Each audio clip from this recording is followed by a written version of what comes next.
The reason this infuriates me so much is that this mass panic and fear-mongering that led to this situation is what every one of these does for a living. This is how geeks and gamers, Nerdotic, Asmongold, the Quartering, this is how they pay their bills. By doing fear-mongering, panics all the time. Panics over trans people, panics over gay people, panics over representation, panics over women, panics over feminism, you name it. That's all you do all day to pay your bills. And then all of a sudden it's like, oh no, this panic, it's resulted in us losing access to some of these video games. Yeah, no, this is how this works. New rules outlined in the Online Safety Act and implemented by Ofcom came into effect. The rules are intended to keep children safe online, with platforms now needing to verify users' ages before they're able to access content intended for adults, such as online porn. As you can imagine, this move was highly controversial. On one side of the debate, there were those that argued that this was a positive step, and one that would be effective at reducing the number of children accessing porn. However, this is really similar to what happened in the United States, where now there's like so many states in the US where you need to actually use like photo ID to be able to access like XXX sites.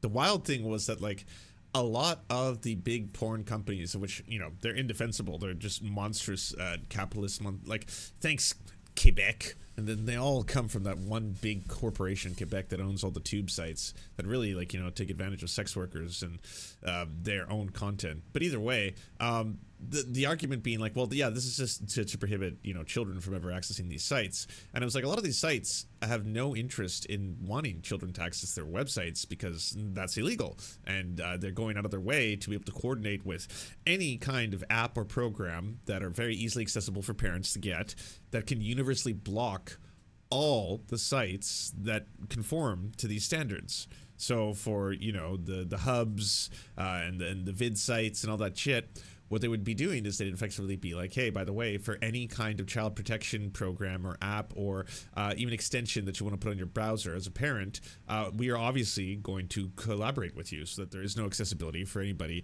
if you do put on protection measures for your children. I mean, first off, you know, you shouldn't have your kids browsing the internet, period. It's just not good for their brains. But if you are, you know, going to be supervising them, that's one thing. Another thing is that if you're going to be letting them use the internet for, I think, most cases would be for school, right? If you have a kid, they might be using the internet to access information, to be able to do research for something like that. Make sure that you are using child protective measures. Make sure that you're using, you know, apps and other stuff like that that can actually protect them from accessing websites that will not only have pornography, but can have other things that are horrifyingly inappropriate for kids. The internet is a dangerous place, as they say. But that being said, using that as an argument to be like, hey, by the way, we should now restrict the ability for adults to access adult content is a horrifying precedent. And that was kind of the argument that was being put forth when the same measures were being proposed in Canada, and a lot of those same measures actually got passed in the US. Other side of the debate, there were those that argued that not only would these new age verification checks put anonymity at risk, they'd also be ineffectual and prevent users online from seeing other, less harmful content as a result of overblocking. So in this video, we'll explain the new rules introduced by the Online Safety Act, the pros and cons, and whether the rules will actually work.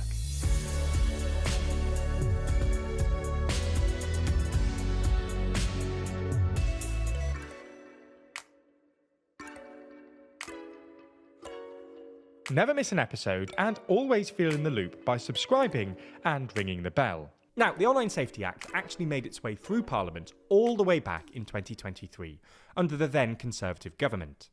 As part of the Act, Part 5 outlined what is now known as regulated pornographic content. This is all the kinds of content you'd expect, with the Act defining it as content of such a nature that it's reasonable to assume it was produced solely or principally for the purposes of sexual arousal. Any user from the UK that wants to access this kind of content would have to prove their age, either via age verification or age estimation. Both of these methods must be of such a kind and used in such a way that it's highly effective at correctly determining whether or not a particular user is a child. It's worth pointing out some exceptions and important clarifications about the Act. On the content side of things, the Act specifies that content that consists only of text, or text with a non-pornographic GIF, emoji or other symbol, doesn't count as regulated. Additionally, the Act specifies that the rules only apply to services that have links with the United Kingdom, which they specify as having a significant number of UK users, or UK users are a target market of the service. Although it's not specified what a significant number of users actually is. In reality, though, this doesn't actually exempt that many websites. So, this is essentially how the Act works. But why wasn't it implemented in 2023 when it first became law? Well, Section 82 of the Act makes clear that the UK's communications regulator, or Ofcom, was required to publish guidance for providers of internet services, basically the porn sites, explaining to them exactly how they should either verify or estimate the ages of users. This guidance was published in April this year, at which time Ofcom set a deadline of the 25th of July for websites to actually implement the proposals. A failure to implement the safety measures could risk a website being fined up to £18 million or 10% of their worldwide revenue, whichever was higher. Wanting to avoid such fines, many of the major porn websites and other social media platforms that host adult content have now implemented the age checks. Different websites are using different technology and checking in different ways. However, Ofcom have cited these as some of the methods sites can use. Now, obviously, there are some fairly big criticisms of many of these measures. Ofcom has not established a central agency to check age, so any user attempting to be verified via their bank account, email address or mobile network is doing so by giving a private third party sensitive information about themselves. The verification itself will often happen only with the third party, and the porn site will not have access to a person's sensitive information. However, this still requires trust in this third party, something... Colin, thank you so much for the very generous $25 donation. That's incredible. Thank you. ...that people could find difficult given the nature of the content they're trying to access. Another criticism comes with the age estimation. This works by asking a user to take a picture of themselves and demonstrate some movement, for example, opening and closing their mouths, essentially to prove that they're an actual person. The issue is, already people are finding ways around this. It's been found that the system will often accept photos of video game characters, if the game is realistic enough. In particular, people have found that the characters in Death Stranding can be used effectively. Wow. It's worth noting that not all sites will allow you to use age estimation, but this method has already been used to bypass the age checks for Discord's not safe for work channels. Another similar criticism is that VPNs, or virtual private networks... Yeah, I was like, how many Norman Reeduses have signed up for porn sites now? It's like, he is the greatest gooner of all time. That man is everywhere. We have 100,000 Norman Reeduses signing up for porn sites. Another effective tool at bypassing the age verification tools, as they can be used to mask the location a person is browsing from. They're simple to use, they're cheap, and they're legal. They're also free in a lot of cases. You can just download a VPN extension and use that. The new rules came into force on Friday. VPN apps have rocketed up the Apple App Store charts, with one VPN service in particular claiming that their downloads had increased by 1,800%. Clearly, people are already using them en masse to avoid the new rules. Now, it's worth pointing out here that Ofcom has been very clear that sites are not allowed to advertise the use of VPNs as a way of getting around the new rules. But this seems like a weak protection, given how widespread the use of VPNs already is. In the wake of all this, there was even some speculation that the government could move to ban VPNs. Although the Technology Secretary, Peter Kyle, was relatively quick to make clear that this isn't something the government's planning on. Another of the major criticisms, and something referenced in the intro, is that of overblocking. Some platforms, worried about breaking the government's rules, have blocked anything marked as not safe for work. This happened on Reddit in particular, with a number of subreddits discussing Israel's action in Gaza now requiring age verification. Clearly then, there are some pretty major criticisms. The whole point of these new rules is that they're meant to balance privacy, security and free speech with child safety. Critics argue that this is not a balance that the government's got right. Already, an e-petition calling for the repeal of the Online Safety Act has hit more than 380,000 signatures and will likely climb even higher in the coming days and weeks. Recognising all of this opposition, Reform UK have promised to repeal the borderline dystopian Online Safety Act if they were elected to government. However, supporters of the Act would argue that while there are those that would be able to evade the new rules, it would still reduce the number of children that are able to access porn online. No law is 100% effective, but we don't let this stop us from pushing ahead with it anyway. In other words, we don't let perfection become the enemy of the good. Moreover, supporters may even agree that there is a sacrifice to be made regarding privacy, security and free speech, but they'd argue that this is a worthwhile sacrifice for child safety. If you want to know more about this topic, then there's plenty of... Then you probably have to use some ad. I wanted to check out what YouTube is doing too. Apparently YouTube is going to be doing an 18 plus policy where they use AI and they use it to determine based on your browsing history whether or not you are in fact of age, which is also kind of dystopian.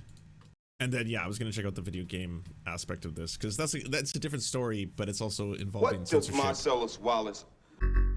What the hell? Oh yeah, this is a new feature we're implementing this month just to keep kids safe. Do I look like a kid? Our AI is excellent at determining who is over and who is under 18 years old. Clearly it's not. This is ridiculous. If you'd have read the notice, you'd know that all you need to do is submit legal identification. But just hand over my most valuable personal information. That sounds great. We're Google. We already have most of your valuable personal information. No, this is to protect kids. We do want your driver's license number, though. We don't have that one yet. Sure, I guess, but this feels like a huge violation. Shouldn't parents be watching what their kids watch, not Google? Hey, YouTube's doing a lot more parenting than you may realize. Come on, ID, hand it over. Seriously? I'm not a kid. Look at me. This is your watch history. Shall we? 3 Minecraft videos, 1 4-hour Dream SMP recap, 27 clips from The Incredibles, at that point just rent the movie, and 6 man-carrying thing videos. You know, a lot of his viewers are there to watch book videos. And are these book videos in the room with us right now? Okay. You have the watch history of a 15-year-old. So what? Should I watch a Johnny Harris video now and then to be treated like an adult around here? Yeah, or give me your ID. This is bullshit. This is Uh-oh. So that's another one of the really scary ones that's happening. That was comedy by Man Carrying Things. If you enjoy it, check out Man Carrying Things for that. All right, let's see the Visa. Your most precious video games banned. Visa, Mastercard, payment processors, part of the SWIFT payment system, the global infrastructure of finance, have decided you Oh, this fundraiser is actually kind of nice. It's blocking Tim Pool's face. are not allowed to buy legal content. And so we are seeing the beginning of a new war involving censorship. And that is video game platforms where they sell the games and people can log in and there's community. I just want to say, like, it is wild that all the channels that are really trying to give a lot of coverage to this happen to be right-wingers. Like Asmongold, all of the fucking, you know, anti-woke culture warrior channels are talking about it as well. And I think that's unfortunate that there's been such a lack of coverage from anyone who also doesn't hate minorities but wants to play video games. The war over credit card censoring games is just getting started, says Kotaku. Free expression advocates are flooding Visa and MasterCard call centers, hoping to break through. Gilbert Martinez has just poured himself a glass of water and was pacing his suburban home in San Antonio, Texas, while trying to navigate MasterCard's Byzantine customer service hotline. He was calling to complain about the recent reports that the company is pressuring online game storefronts like Steam and itch.io to ban certain adult games. He estimates his first call lasted about 18 minutes and ended with a lodging formal complaint in the wrong department. As someone who has waited over an hour before in call centers, 18 minutes sounds delightful, but Martinez called back 2 more times, assured that each case with his frustrations with MasterCard, whose payment system he uses through PayPal to buy games from Valve, were being recorded as part of his file in the company's system. The call rep said that higher-ups are aware of the situation and they're trying to find a solution for it, he told Kotaku. The call rep sounded courteous at best, but I imagine they probably have given that still they're dealing with the consumer. I was polite as I was to be during the whole call. Martinez is part of a growing backlash to Steam and itch.io purging thousands of games from their databases at the behest of payment processing companies. An Australia-based anti-porn group, Collective Shout, claimed credit for the new wave of censorship after inciting writing campaigns against Visa and MasterCard. The Australians at it again. When I first talked about this, the original story that actually was covering it when it was talking about itch.io, you know, basically taking down a whole bunch of their adult games in totality, by the way, they're not really differentiating between them.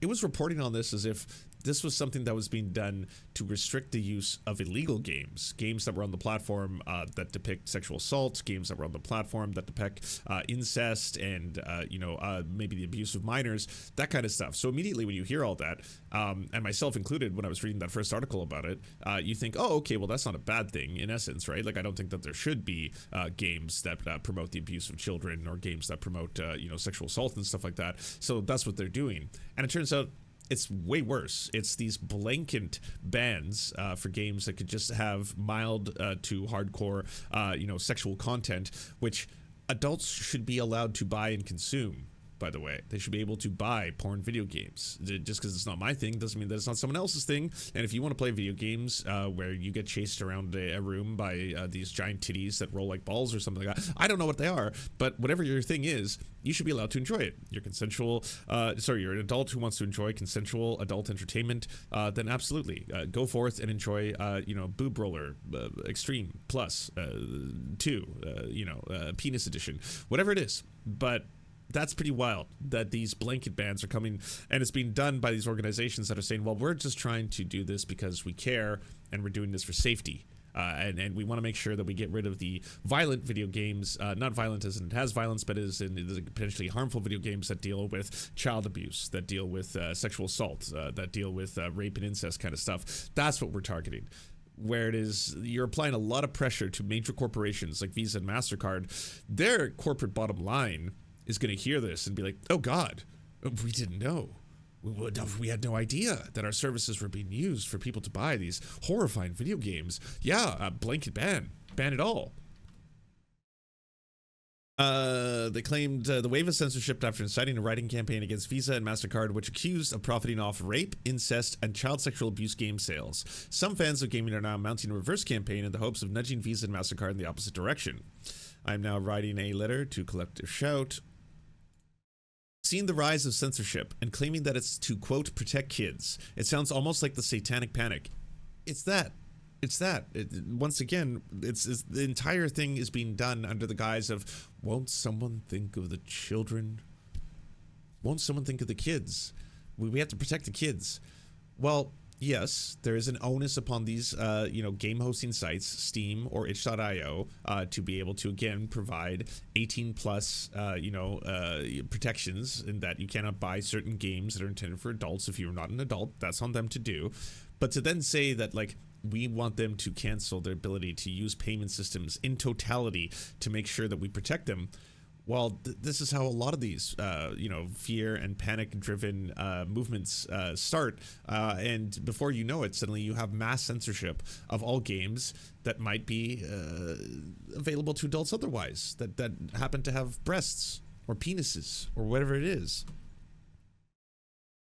We're already seeing the negative effect this has on people's personal and financial lives because of such unnecessary restrictions. If parents are so concerned over protecting kids, then they should parent their own kids instead of forcing other people to meet their ridiculous demands.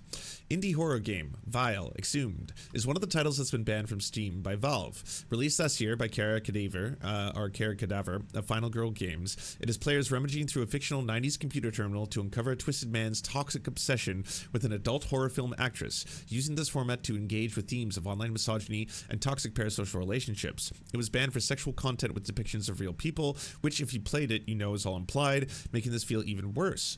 So this is the other thing, is that there's going to be people who might make games, and those games could have very adult themes. They're only intended for adults to play, but the games are actually supposed to expose horrifying realities about our life, such as there are people who are stalkers, there are people who are abusers, and this game wants to educate people about those concepts, and all of a sudden, that gets taken down. It's the same thing that happens with, like, I recently had a video taken down on TikTok that was a parody of the Nelk Boys, where I play one of the Nelk Boys who just had a war criminal, Benjamin Netanyahu, on their podcast. The entire thing is a satire. It's not me actually being the Nelk Boys. It's not me hosting a war criminal on my show. It's me mocking them for having done that, and then afterwards playing like, oh, we're just fucking bros. We had no idea. We had no idea that this was so bad. Oh, like, I'm making fun of them. But it got taken down for community guideline violations because even if I censored it, I blurred out the word genocide. I blurred out the word jerk off. I was like, yeah, I'm trying to meet the TOS standards of your platform, but it still got flagged and taken down because satire is dead. Comedy is illegal. Vile assumed is a textbook example of what critics of the sex purge game always feared, that guidelines aimed at clamping down on pornographic games believed to be encouraging or glorifying sexual violence would inevitably ensnare serious works of art grappling with difficult and uncomfortable subject matter in important ways. Who gets to decide which is which? For a long time it appeared that Steam and itch.io. Last week's purges revealed it's actually Visa and Mastercard, and whoever can frighten them the most with bad publicity. Again, this gives really, really horrifying precedent and powers to monstrously huge corporations that don't know what the fuck they're doing. How is Visa and MasterCard going to be able to differentiate between thousands of games that they don't themselves play? They're just going to take the easy corporate stance, which is that, out of fear, and of course to protect the children, we wanted to make sure that we just did a blanket ban on everything. Things are definitely changing as reports of allegations to call have gone through. Sorry, what are you talking about? To then, are you also calling about itch and Steam? To now some callers receiving outright harassment. A 2D artist who goes by the name of Void, who has helped organize a Discord for reverse calling campaign Soul Kotaku. It's hard to have any clear sense of scope of these counter initiatives or what the ultimate impact might be for the companies in question, but anecdotally the effort seems to be gaining traction. For instance, callers are now needing to spend less time explaining what Steam, itch.io, or not safe for work games are to the people on the other end of the line. And for anyone who doesn't know, itch.io for the most part is a pretty awesome company that does a lot of really good fundraising for important causes, including for Palestinian emancipation and for the children of Gaza and stuff like that. They usually do itch.io bundles. They're called humble bundles, and they'll be fundraising for a certain cause where you get to get like 500 to 1,000 games for a very low price, like $6.99, and all the proceeds go towards a charity. They've been really cool that way, and also they've been a really good outlet for people who are independent or indie video game developers. Itch, you can submit and you can put your game up on there, and again, if it follows the terms of service, if it's not a game that's going to glorify sexual violence or stuff like that, but that's very different than someone who's critiquing sexual violence or critiquing the glorification of it and making a game that wants to bring attention to those kind of things. So for those people, they had an outlet, and now across the board that's going to be canceled. That's the extreme examples. What happens when these same people start to determine that things that contain LGBTQ plus themes at all are inherently sexual? Because we all know what the Christian, the right-wingers, the neo-reactionaries, the Tim Pools, I should add to that, what they all think of queer folk and what they all think about queer themes. And so as soon as you have a game that might contain, say, something like a trans person or a trans character, well, is this game inherently sexual? It's not at all. There's absolutely no sex in the game. It is a PG game, 100%. Right. But the character's trans. Is that not indoctrinating children? Well, we've got a game here that has a lesbian protagonist. Is that sexual? Is that indoctrinating kids? Yeah, I think you have to put the not safe for work tag on there. Why? This game has nothing to do with sex. There's no sex at all in the game. It is a game where you simply have to uncover a mystery. You solve puzzles. You explore a home. That's the whole point of this game. Right. But you said the protagonist is a lesbian. Ooh. Yeah, I mean, that alone. It's just like, we'll be safe. We got to err on the side of safety here. You should put the not safe for work tag on that because, again, you have a lesbian in the video game. Well, that's really scary because now if someone did that and they went through the process of getting it on the store and it's gone that far, now even then it can get taken down because, oh, yeah, well, no, it has a not safe for work tag. It's inherently sexual. For calls, I was originally focusing on Mastercard, but I ended up getting a lot of time out of Visa. 2 days ago, I had to call with Visa that lasted over an hour, and the follow-up later, and that lasted over 2.5 hours. Those calls, I spoke with the supervisor, and they claimed very calm and understandingly. Yesterday, the calls were different. The reps seemed angry and exhausted. They refused to let me speak to a supervisor, and kept insisting that it was now protocol for them to disconnect the call on anyone complaining about the issue. Blue Sky user, an LGBTQ plus furry author whose work was impacted on itch.io, said they were juggled between various managers until one earlier this week led to a 30-minute exchange with the manager reading from a script, while the subsequent calls led to quickly getting disconnected. Another person who claimed to call at least 30 times said the interactions had also changed last week when the purges on itch.io and Steam first appeared. There have been increasing reports of people receiving verbal abuse when calling in complaints. So we put together the steps and a script to follow if that happens. Please be careful out there. Now, as soon as I mention anything in regards to the issue of censorship, they immediately tell me to email. Blue Sky user says to Kotaku. Even if I asked for a supervisor, some even hung up on me after pretending they were transferring me. Others started cutting me off and started their ending speech informing they can no longer help me and sent to email. Some even started mocking me and telling me they recognized my number and then asked me before I said anything if I'd called before. I am very concerned with my next phone call, but I will be continuing to call until they change something. I'm not scared of being yelled at. I've been working in customer service for almost 5 years now. Visa and Mastercard did not immediately respond to a request for comment. Some say the exchanges have remained polite, while others say they've been put on hold indefinitely. I'm clearly having an impact, R. Jane said. They are changing how they deal with the calls, and they sound exhausted with the issue. There are queue times when I call. The ACLU, which has been critical of the credit card companies being leveraged to censor sex work online, also commented on the issue on Tuesday. Though it hasn't shared any direct actions, it might be pursued on the behalf of affected creators. Some industry trade groups have also weighed in. The International Game Developers Association released a statement stating that censorship like this is materially harmful to game developers and urging a dialogue between platforms, payment processors, industry leaders with developers and advocacy groups. We welcome collaborations and transparency, it wrote. The issue is not just about adult content, it is about developer rights, artistic freedom, and sustainability of diverse creative work in games. This is why I think more people on the left need to start talking about this too, because like if the only people who have videos, because when I searched for this on YouTube, all of the top videos were like Asmongold, Tim Pool, fucking Geeks and Gamers, like all the most horrifying people who hate queer people. They actively target LGBTQ plus people all the time. If they're the only ones advocating for this, they're just going to be coming at an angle about my free speech, this is about freedom of speech. But then if you start saying the people who are getting affected by this happen to be a lot of queer creators, people of color, people who are sex workers, then it's like, oh no, I don't care about it. This they can get banned. I don't give a shit. No, but we do need to talk about this purge that's taking place. Like, he's reading this very same article. Does he actually get into the parts that I was getting to? With Mastercard, whose payment system he uses through PayPal to buy games, they got databases at the behest of payment processing companies. Australia-based anti-porn group. Yeah, see, he stopped there. He doesn't go any further down, which means like that's as far as the story gets told. Let me tell you, they got you by the balls. This is the power of Monopoly. He's always doing this. I don't know why the Jersey accent comes out sometimes, right? Oh, they got you by the balls. All these big companies. Ballistic force. Visa and Mastercard, they basically run payment processing for everybody. They get fees on everything. And if they decide, it happens. And you're thinking, how is this possible? We didn't break any rules. I don't know. The fucking hot dog meme. Maybe capitalism sucks. Massive corporations holding complete monopolies over certain aspects of our economy is a bad thing. It can have detrimental effects. Censorious effects, I'd even say.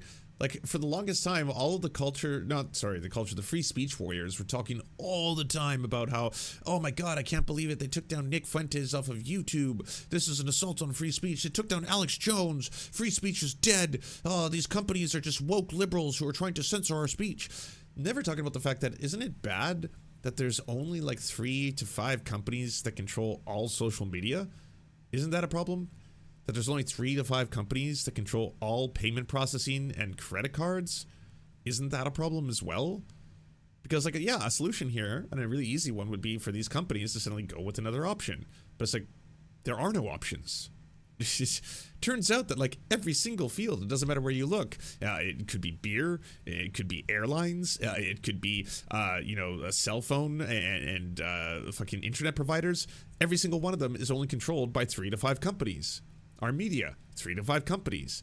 Like, yeah, there's a lot of independent media, but we're operating within the bounds of, I'm on Google, Alphabet, you're on Amazon, Twitch, right? 3 to 5 companies. The music industry, exact same thing. Like, fucking, hey, if you can't make it on Spotify, good luck. By the way, Spotify is now almost exclusively AI slop. Because, yeah, it's just rewarding itself there. Yeah, we don't have to worry about all these pesky humans who get upset that they make fucking bullshit amounts of pennies when like their music gets streamed, but they have to be on it because if they're not going to be relevant. But yeah, now we just got AI bands that jump in, and then they have AI bots that listen to the AI bands. It's AI bots listening to AI content. I'm so disgusted that this is the future that all of these fucking tech bros are pushing on us. It's like, do you want to live in a wondrous future of technology? It's incredible. Look at the things we've invented. We have AI generated content being watched by AI bots who are commenting and liking and being like, I loved that. That was fun. It amused me. And this is it. This is the future. Rules in these games. It's legal content. So long as it's age-gated and verified, what's the problem? You can't just arbitrarily decide that something causes you, it makes you upset morally, so you can take it from someone by force. And you know, it's funny. Well, I mean, welcome finally to actually a good side of an issue. The first time for everything, I guess. Same thing is probably going to be reiterated, I guess, by Asmongold and the other right-wingers who are talking about this now. Obviously, just talking about it from a this is about adult games, and we're concerned that adult games and blanket bans lead to a censorship, a mass censorship, which is true. But again, it's never going to be focused around the fact that, like, a lot of the people in these categories who are making these games happen to be sex workers who none of you respect. You spend all day just trashing every single woman who has an OnlyFans account as being some kind of a whore. Queer folk who all of you actively are working towards, you know, vilifying and degrading and dehumanizing all the fucking time. People of color who you're just constantly talking about how they have disproportional higher rates of crimes and stuff like that. Because again, awful humans, all of you. So this is something that I think more people who actually care about human rights should be talking about, because it is a very horrifying precedent, and it's one being led in the same way. I think the comparisons to the Satanic Panic are accurate. Visa and Mastercard, particularly Visa, has been having a very, very, very bad week. After effectively capitulating to the 20 most aggrieved Karens on the internet, they are now facing a deluge of negative sentiment. People are calling them and saying, what the fuck are you doing, trying to censor everything. Or service tech you're talking to didn't make the decision, but we need to stand up against censorship. And so some people are sharing their testimonials, if you will, their stories about what happened when they contacted these payment processors. I've noticed that he's watching a lot of VTubers lately. What's going on there? I don't know the story behind it. Campaign to email processing launched May 26. Open letter to 8 global partners. Israeli organization Collective Shout has been pushing for content restrictions on Steam and itch.io, according to the records on the website. Thank you for sharing your perspective. If you have a link to a site, or sorry, a link to a video that was actually made by, you know, a good content producer that actually explores this issue, because like I said, every single one that I've found online on YouTube, especially in the biggest ones, are people like Asmongold, Tim Pool, Vera Dark. At least in part control our entertainment. Now they are able to tell certain platforms what content they can and cannot post, and as gamers we don't have very many ways to fight back against this situation happening. You either do not purchase certain games, and that means you're basically giving up your entertainment in general, or you take to social media, and we know that companies don't love to listen to us, but we are actually hearing that we are making some kind of progress, because apparently Visa and Mastercard are getting overwhelmed by gamer fury.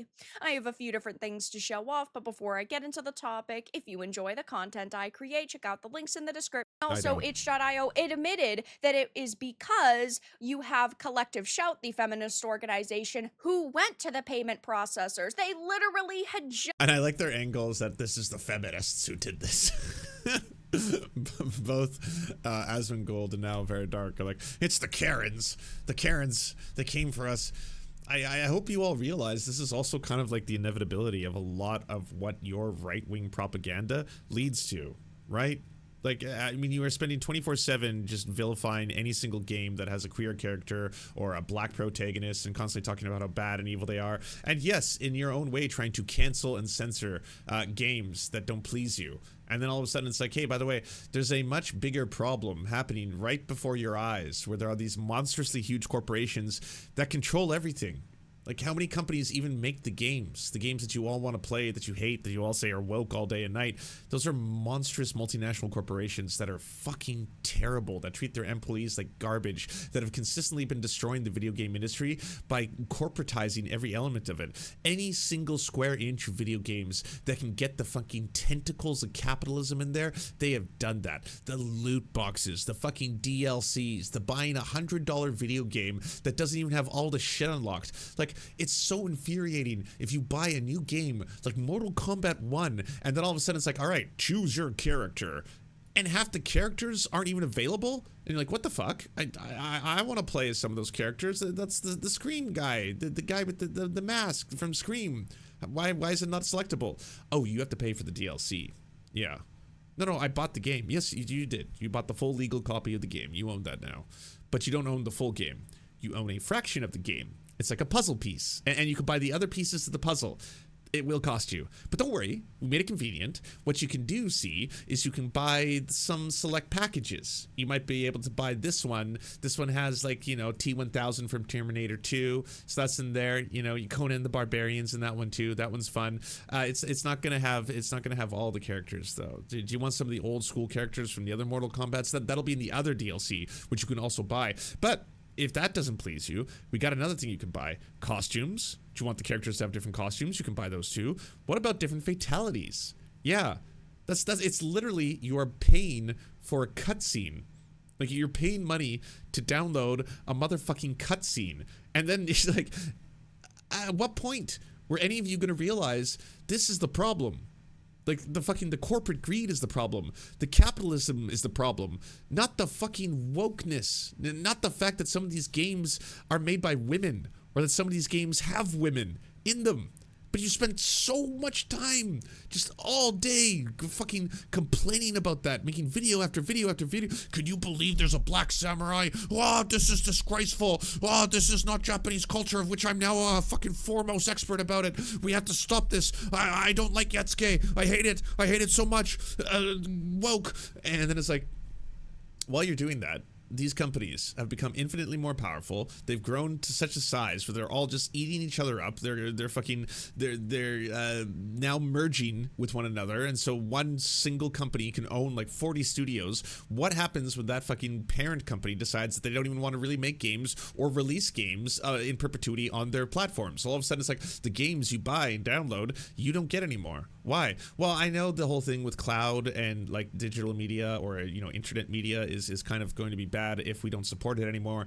But we've decided that because X amount of people don't play this game, we're just not going to support it anymore. Bottom line shit, really. So yeah, you don't get that game anymore, even though you paid for it in full and at one point bought it. You don't get to own it anymore. Or we can do this really cool thing where we release a new console, and when we release the new console, all those games that you paid for and had on the cloud, they're not cross-compatible with the new one, or we just don't want to let you have them. So we have a new marketplace. We launched a new marketplace. Yes, now it's called the Nintendo Store. Yeah, isn't that neat? That little trick that we did. But we will resell you those games again, because it makes us more money. Guess what? We're coming out with Mario Paint. Do you remember Mario Paint? Do you remember? Yeah, I remember it. I still fucking own it. And the old mouse. I got it in the back there. Yeah, but you don't own the digital version of it. So now there's going to be a digital download of Mario Paint that you can pay money to re-download the game, and then you can play Mario Paint again for a while, until we decide when Switch 3 comes out that we don't want you to have Mario Paint anymore. Until we do. And then you can buy it again. And then again. And then again, and then again. How many times can you buy Mario Paint? Let's find out. Just keep on buying it. Oh, you have to pay for a subscription to get Mario Paint. Even better. Even more awesome. Great. And wasn't it a waste of life for you to have all spent so much fucking time complaining about wokeness when this was happening in front of your eyes? Like, at least Asmongold can say that he spoke out about loot boxes and tried to bring attention to loot boxes, and even tried to, you know, collaborate with Ted Cruz at what point? I know, weird alliance there, to try and like restrict loot boxes and gambling mechanics in video games. But then the lure of talking about wokeness all day and the numbers that it did for you, because you got all of these misogynists and racists and teenage boys who are suddenly like, oh shit, you're saying the naughty words and you're making fun of women. Oh yeah, I'm gonna watch these videos. And the numbers all went up, and every single one of you was completely fine, paying your bills, paying your rent, shitting all over the fact that a couple more women were working in the video game industry, or maybe there was a character in a game that happened to be a non-white male, and then all of a sudden it was like, yep, I need to make 50 fucking videos on this shit all day. And then all of a sudden it's like, hey, by the way, oh no, monopolies are bad. Monopolies are really fucking bad. They're fucking us all over. What do we do now? Unfortunately, we as gamers just don't really have any recourse against two of the largest credit card providers in the world. So we're gonna call into them and see if that stops it.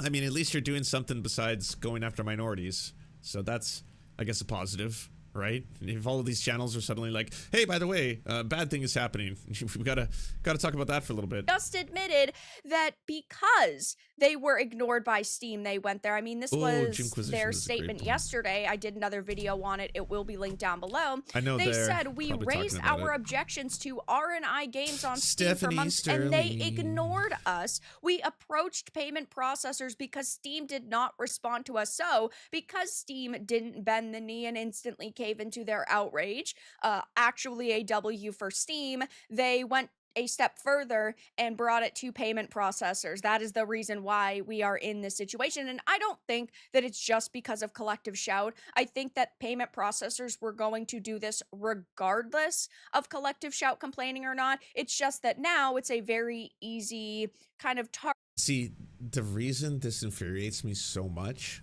is that this mass panic and fear-mongering that led to this situation is what every one of these fucks does for a living. This is how Geeks and Gamers, Nerdotic, Asmongold, The Quartering, this is how they pay their bills. By doing fear-mongering, panics all the time. Panics over trans people, panics over gay people, panics over representation, panics over women, panics over feminism, you name it, that's all you do all day to pay your fucking bills. And then all of a sudden it's like, oh no, this panic, it's resulted in us losing access to some of these video games. Yeah, no shit. This is how this works. Are you going to undo the totality of your life's work now? Can you take all those other fucking videos down? Probably need a content warning for this one. We're not going into details on any dark subject matter specifically, but we will be using very exact terminology for mental health stuff, war crimes, sex crimes, just some very unvarnished language. Like I said, there are no specifics, just very exact terms. Speaking of thorough, I think this version has a bit more gore because I don't remember being able to shoot zombies' arms off. And I'm sorry that I have to censor this, don't blame me, blame the new YouTube. Automated bots, detecting content for an automated algorithm, and meting out automated punishments, inducing an understandable paranoia that's led to automated self-censorship. YouTube.com and its advertisers are enjoying an era of set it and forget it manufactured consent. And that fucking cunting sucks.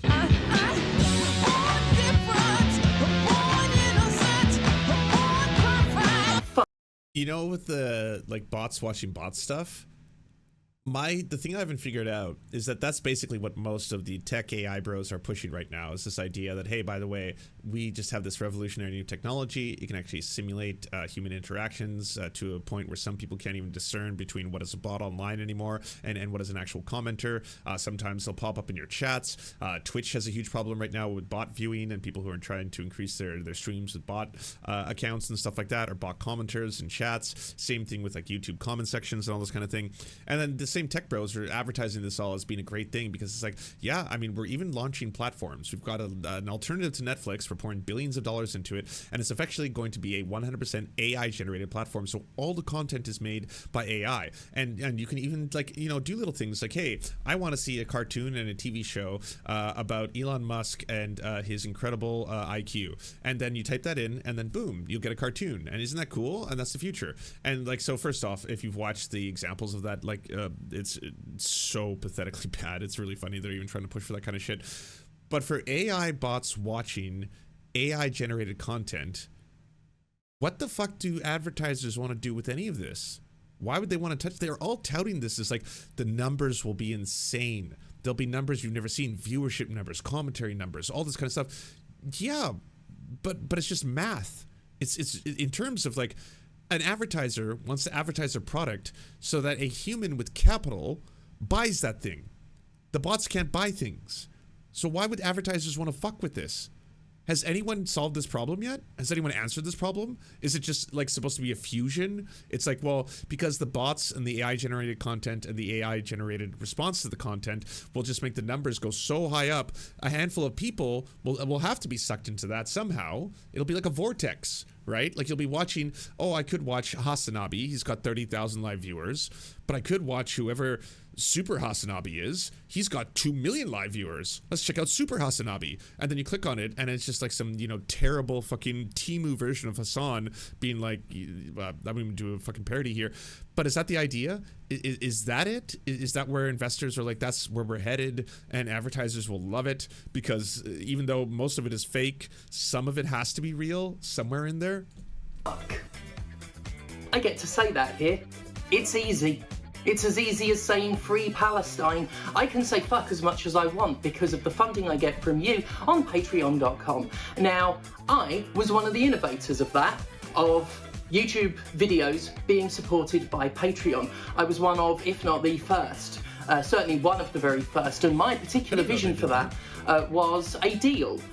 If I'm supported via crowdfunding, the least I could do as in exchange is not run ads and not be beholden to sponsors and things like that. Now, as Patreon support has exploded and become really popular, you will get people who are supported via crowdfunding and run ads and run sponsors, and that has affected the content they put out in many ways, and YouTube has taken notice of that and exploited that. Now, I am something of a cautionary tale because I stuck to my guns so much that, well, we're fucked. The channel is fucked. However, the show has continued for over 10 years of unbroken content weekly for 10.5 years now. And I've only been able to do that because of the direct support from those who support the show for no other reason than they believe in it. It's one of the most straightforward, simple transactions that's ever been when it comes to online media. People believe in what I'm doing, they pay me, I do it. And that's been an incredible thing. And it's given me the creative freedom. And it's given me a sense of relief now as I look at what YouTube's doing to our very language, which is what we're going to be talking about today. Now, this is the last video of an unbroken 10+ year streak of uploads every single week, every single Monday.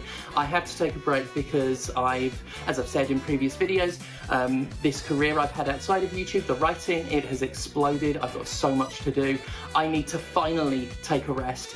I've got a friggin' book to write and a deadline coming up for that, and I'm relocating as well. So just so much going on, and yeah, I end of an era, I suppose. And how are we going to cap off that era of never missing a Monday on YouTube? We're going to take a big shit on YouTube. I don't think anyone will notice the spot on my shirt if I make it black and white and put a noise filter on top. I watched a video on YouTube last week. It was about a book.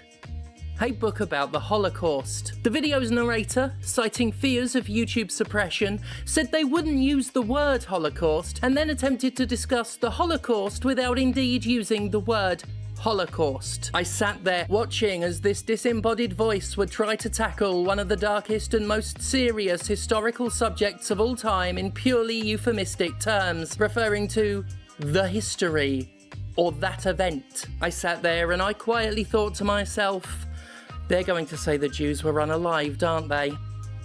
And then they said the Jews were unalived. A few weeks ago, YouTube sent me an email expressing concern that I was self-harming, possibly suicidal. The email, obviously automated like all of YouTube's activities, told me I was not alone and that if I needed help, I could always reach out. This email was sent as a response to a video in which I'd openly discussed mental health and trauma. 5 minutes before YouTube sent me that email telling me I wasn't alone and could talk about my feelings, it had restricted that very video, because open discussion of mental health and trauma is considered taboo. You cannot actually talk about your feelings, talk about needing help on youtube.com, not without unhelpfully burying it under a bunch of euphemisms at any rate. You cannot discuss mental health, trauma, abuse, or anything else in an open manner that may provide help and resources to those who need it, or those who might just need to not feel alone. I've been told many times how my honest discussion of my own mental illness and neurodivergence helped others feel seen, feel less isolated. I've used this phrase regarding all sorts of representation before. Visibility is vital, and YouTube is suppressing the very visibility that quite genuinely and specifically helps people. Sure, you might find some verbal workarounds, but being able to exactly name an issue is an important part of its visibility. I remember the day I was told I had ADHD, the relief I felt because it had a name. Things about me that I thought made me broken, made me weird, made me an outlier. They were all part of something that had a name, and if it had a name, that meant it was known about, and if it was known about, it meant I wasn't alone. And things like my bipolar disorder, my OCD, these were things I didn't know I had, because growing up, people didn't talk about it. I saw no representation. I felt like I was alone. And YouTube would like that discussion buried. You know, like something is if you're ashamed of it. But they're doing their part for mental health. You know? I'm doing my part. I'm doing my part. I'm doing my part. I'm doing my part too.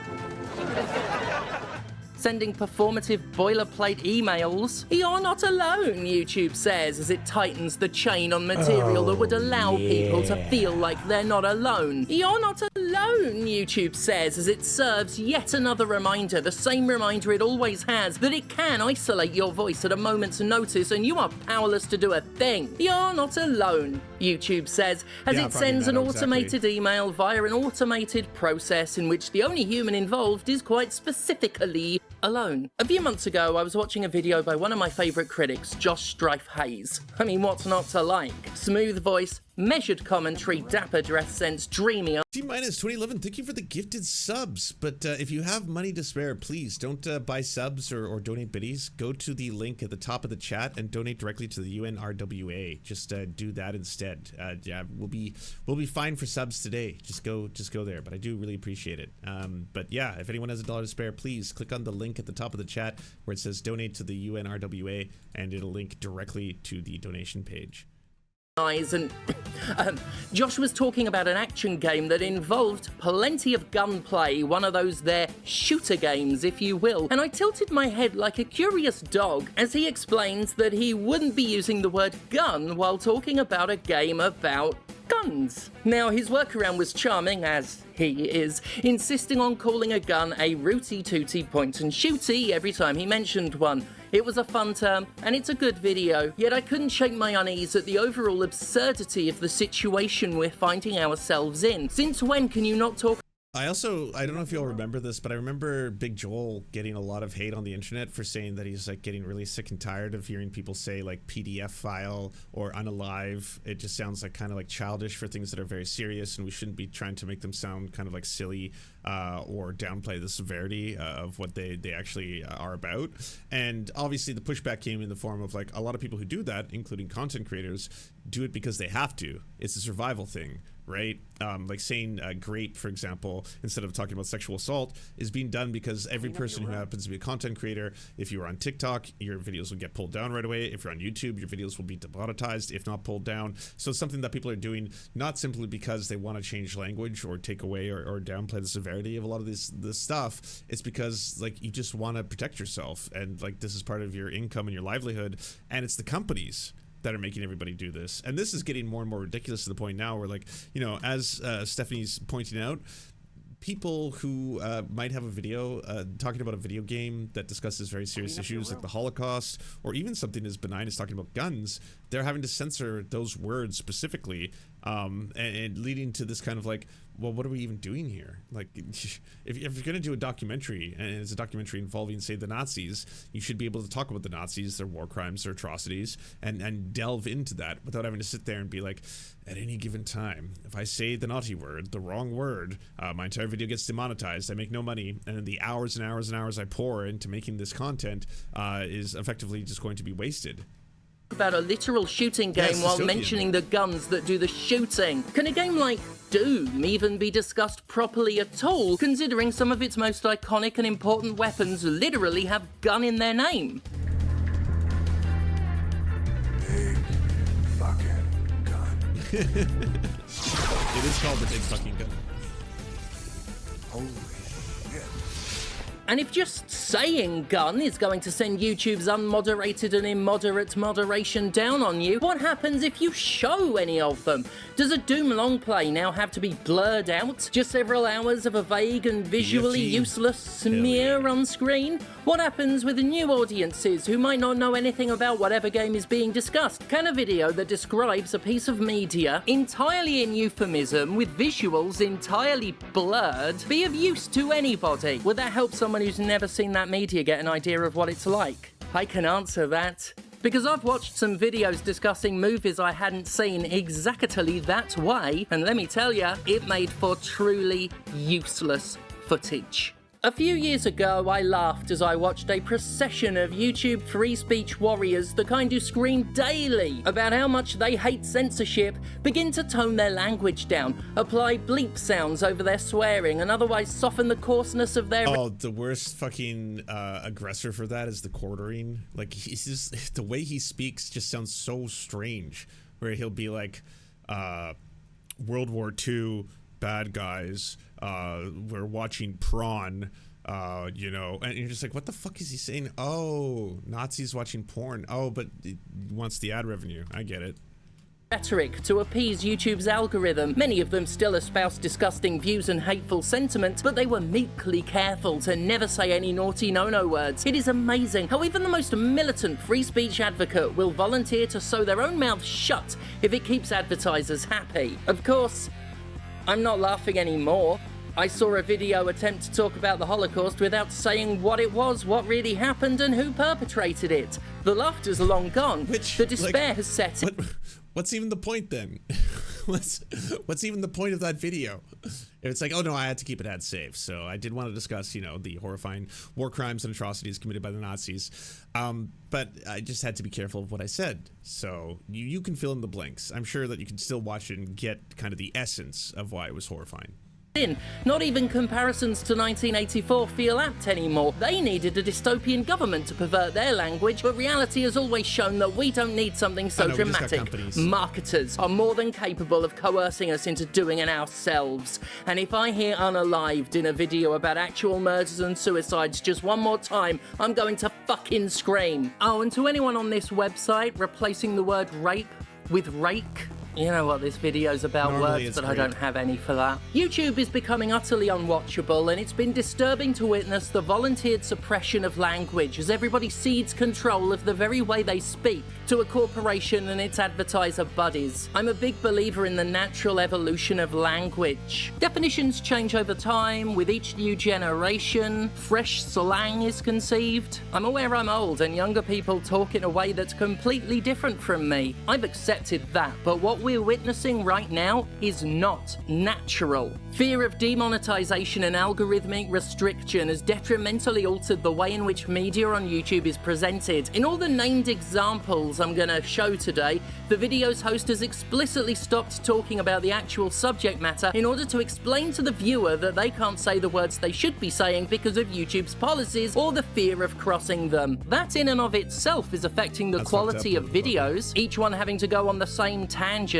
But I dread the day that tangent isn't needed anymore, because that'll mean it's become so normal nobody questions it anymore. It's already being treated as normal by very dint of the fact almost nobody seems to be speaking up about it. But let me make it really fucking clear, or as clear as anything I say today will be heard through whatever restrictions YouTube slaps on this video today. It is not normal to discuss the Holocaust without saying what it's called, what it was, and who did it. It is not normal to discuss serious, real-life murders and suicides using funny, cutesy terms. It is not normal that a YouTube algorithm has so much sway over an entire medium of mass communication that is quite literally rewriting our language for us. Right. You seem to think that our plan is one of censorship. Are you telling me it's not? You're being silly.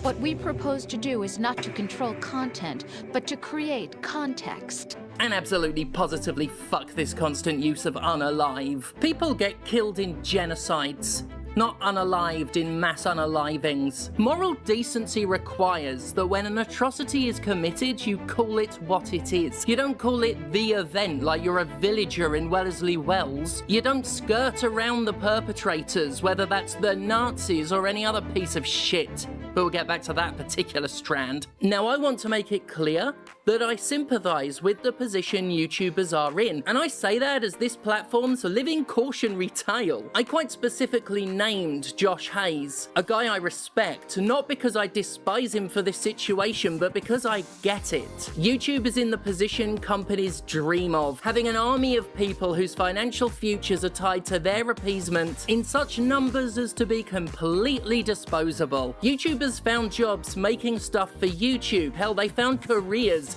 and it's created a power dynamic that entirely, exclusively favors the tech bros of Google. Everybody has to pay their bills, and people have done a lot worse for a lot less in order to keep a roof over their heads. I understand why they're going as far as they are in complying with policies that, in all honesty, they don't even really understand. And I sympathise with the lack of understanding as well, because that's all by YouTube's design. While some of the self-censorship is based on evidenced instances of demonetization and restrictions, or events like the oft-feared adpocalypse, much of it's based on pure speculation, as YouTube's unknowable and ever-shifting policies keep content creators on their toes, afraid of tripping the mod bots and getting their ability to make money taken away from them. At present, I theorise that this speculation guides the majority of self-censorship efforts on YouTube. The ways in which YouTubers try to second-guess and preempt YouTube shifting standards and game the algorithm border on superstition at times, and it's very easy to see why. YouTube is actively hostile to the very people generating the content on which it sustains itself. It constantly changes policies without so much as telling anyone, let alone asking them. It will run so-called experiments on selected channels, again without informing those channels,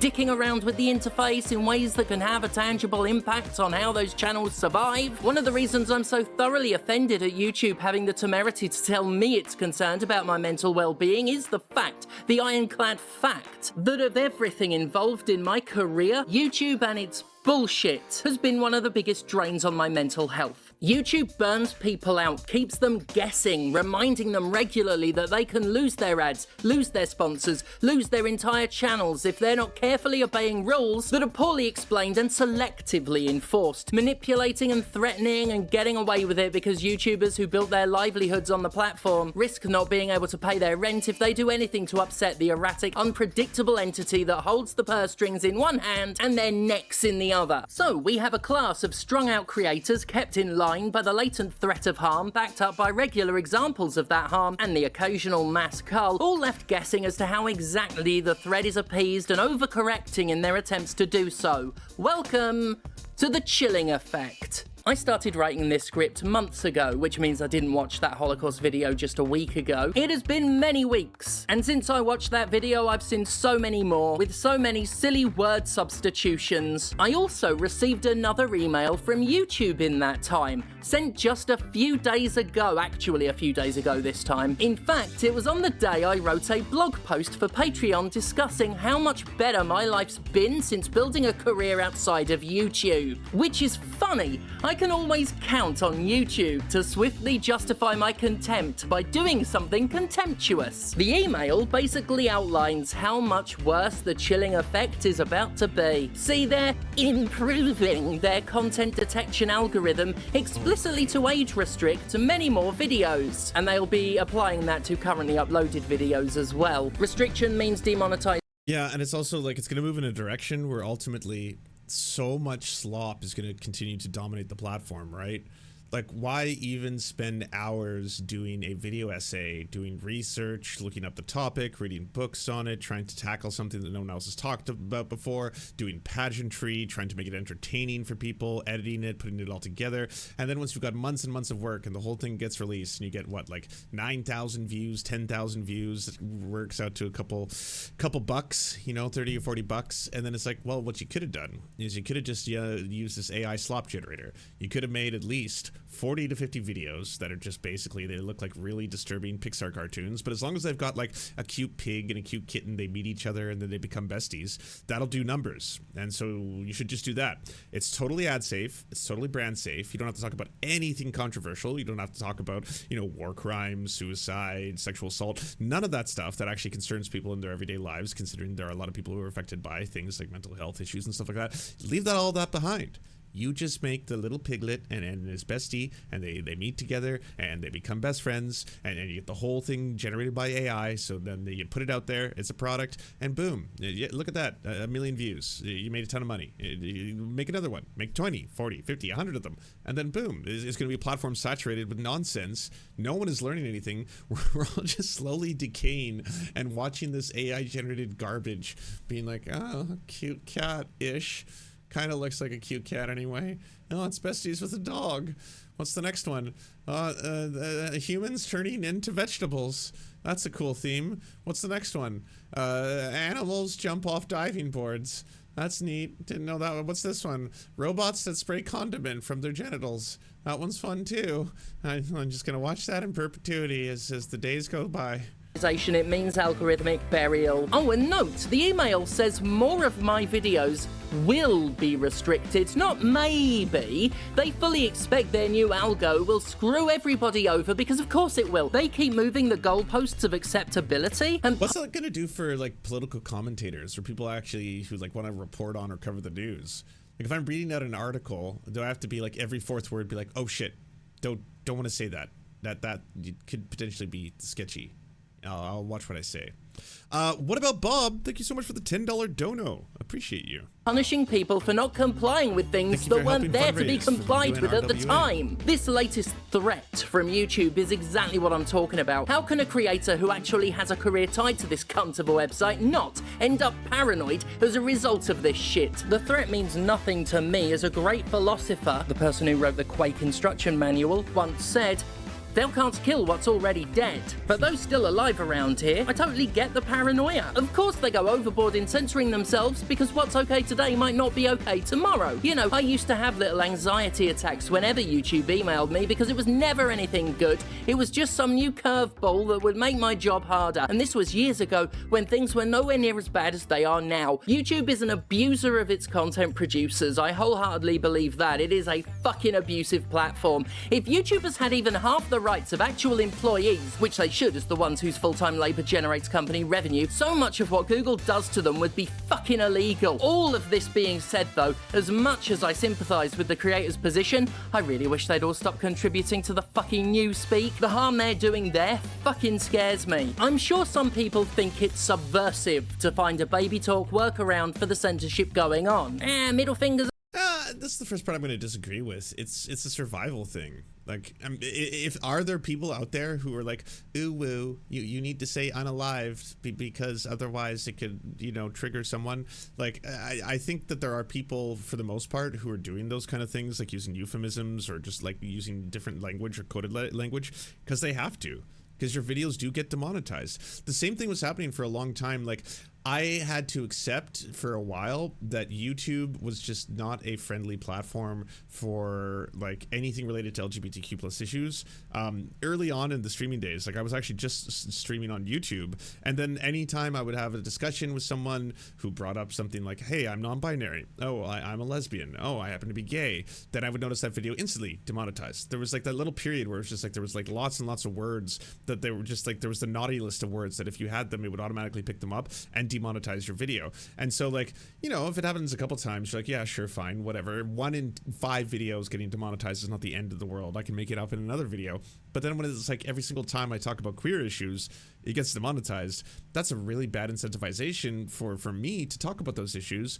Now it's getting more dangerous, because now the entire idea of having visibility or bringing up these issues that are important to both either myself or other people, suddenly I'm going to be risking not being able to afford to do this for work. So maybe I got to do another look at how silly Tim Pool's beanie looks today. Make sure that's all I say, nothing else. Not talk about the substance of what he's actually getting into. Up to you, YouTube. I'm saying the word without saying the word. But no, in this case, you're just doing exactly what YouTube wants you to do. See, advertisers don't give a flying fuck about what it is you're saying. Earlier I said you can't discuss things like mental health in an open way, but in a corporate approved way, you can say whatever you like, express any view you wish. And that's because the content of what you say isn't what they're most interested in. No, to have control of context. Create context. That's the prize melon here. They don't want to own what you say so much as own how you say it. The former will follow as a consequence of them having seized the latter. If they take away your ability to call a thing what it is, they take the power out of the very foundation of your words. If you control the words, you control the voice. As someone who has to deal with a lot of queerphobic hate online, I can tell you, like transphobes, right? They absolutely hate being called transphobic, even as they're knowingly saying transphobic stuff. Anyone dealing with racists can tell you the same thing. There's a reason. Oh yeah, this point I totally agree with. Like there was a while when people were trying to say that TERF is a slur. I remember the pushback that you would get when you were like, you know, using the term Karen, for example. There's a lot of people who are like, oh, that's a misogynistic term, Karen.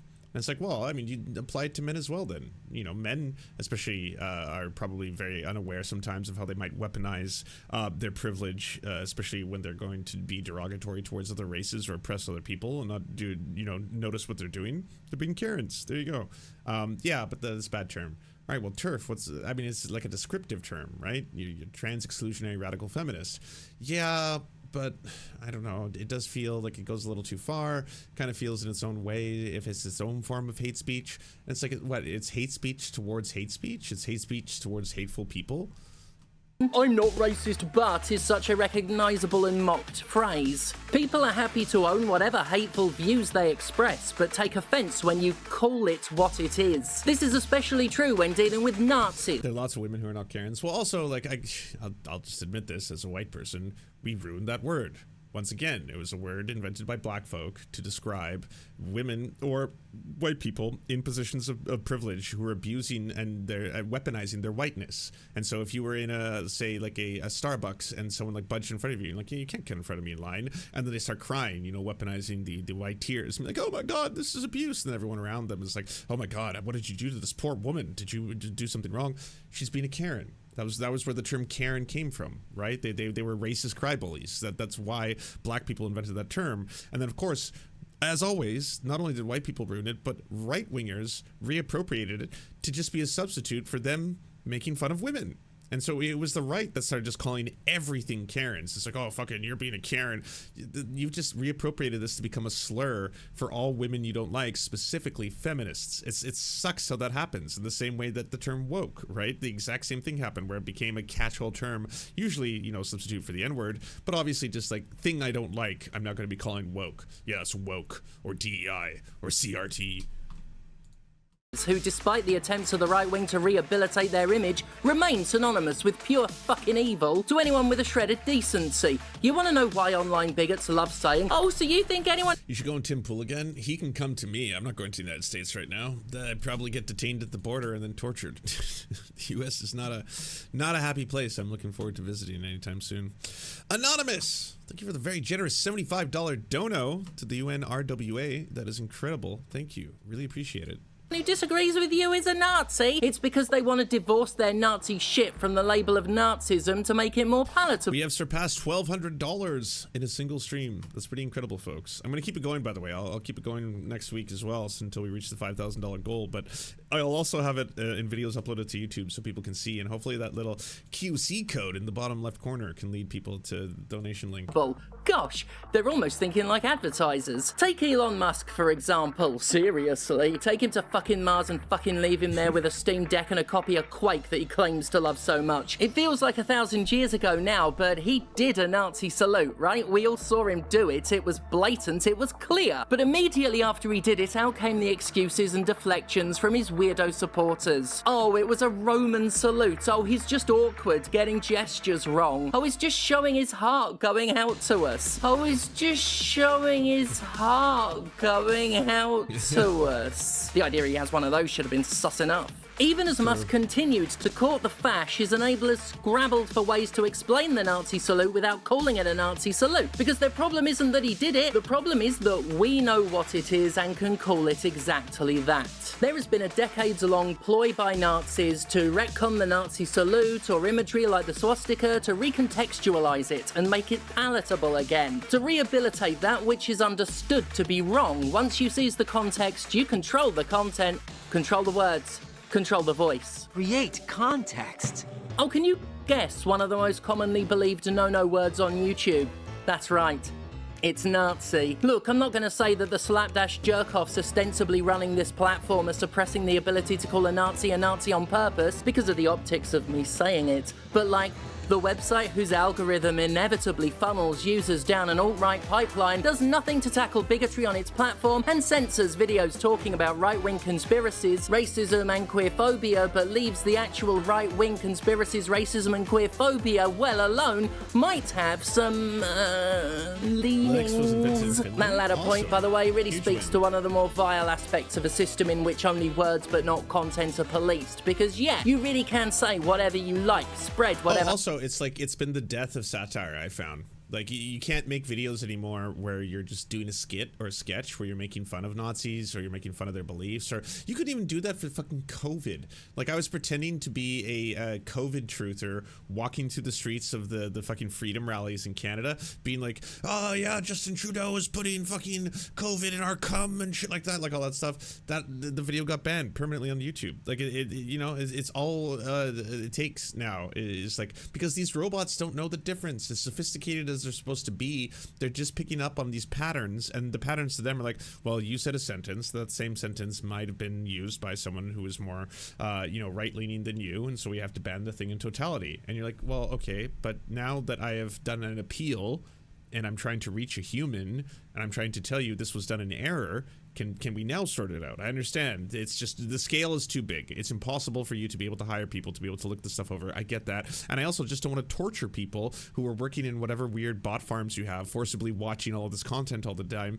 But I'm going to write an essay. I'll take the time. I'll do it. I'll take the time. I'll explain why this was parody, why this was satire, what I meant, what the purpose of it was. I'll go through it. I'll do it. I'll do the heavy lifting. Yeah, so our automated system looked through your response, and unfortunately we find that it is still a violation of our terms of service. And then you're like, okay, well, can I appeal the appeal? You can't. That's it. It's over. Video gone forever. Did you upload it anywhere else? I hope so. Or you kept a copy on your own hard drive, because otherwise it's gone forever. Hate, throw out whatever dangerous conspiracy theories. You can be a full-on Nazi if you like, but so long as you don't say fuck or bugger, you're golden, which really embodies the character of American censorship, doesn't it? This dumbass, vapid, shallow form of censorship isn't exclusive to America, though. Balatro was going to be given an 18 age rating by Peggy because of gambling concerns, simply because the game used authentic pictures of playing cards. Meanwhile, FIFA... Actually? Wow. That's wild. I'm proud to say I beat Balatro. Not in totality. I beat it three times. I beat 3 different decks. But then I was like, it got tricky. And then after that, my partner started playing Balatro. If you ever want to lose your PlayStation forever, don't show your wife or your girlfriend Balatro. You will lose your PlayStation. Your PlayStation time will be dramatically cut. Because, oh my word, she's so good at that game. She's so unbelievably good at Balatro, but just plays so much Balatro now. I'm like, can I play the new Diablo 4 expansion for like 20 minutes? No, not until I finish this deck. I understand.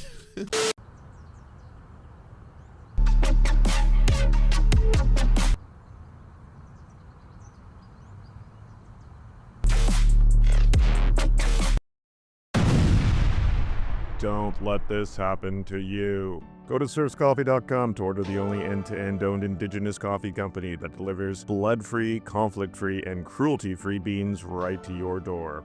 0% of people who drink serfscoffee.com have exploded spontaneously. By ordering right now, you get 10% off plus free shipping, and it's the best way to enjoy delicious coffee while not exploding. That's serfscoffee.com, serfscoffee.com.